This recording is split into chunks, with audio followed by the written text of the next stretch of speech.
A person adds 37 million bacteria to a room every hour. You are a big bag of germs.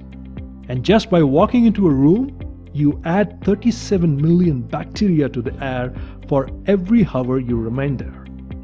At least that's what researchers at UC Berkeley and Yale University have discovered about the presence of a person in a room. We live in this microbial soup, and a big ingredient is our own microorganisms. Mostly, people are resuspending what's been deposited before.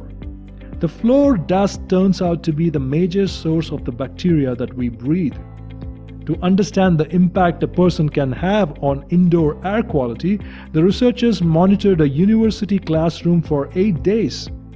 For 4 of those days, the room was vacant. The other 4 had periodic occupancy. While other studies have examined the bacterial contagion of objects or spaces in a room, this is the first to quantify the bacterial sloughing of the human presence. This is the first time anyone has quantified emissions of bacteria and fungi associated with human occupancy using modern DNA-based analysis methods. The researchers found that the presence of a person correlated with significant spikes in fungi and bacteria circulating in the air. In particular, it was the large fungal particles and medium-sized bacteria that were most prevalent. They found that nearly 1/5 of all bacteria and fungi measured in the room came from human sources, as opposed to plants or other sources. And the most predominant bacteria were a common human skin critter called Propionibacteria.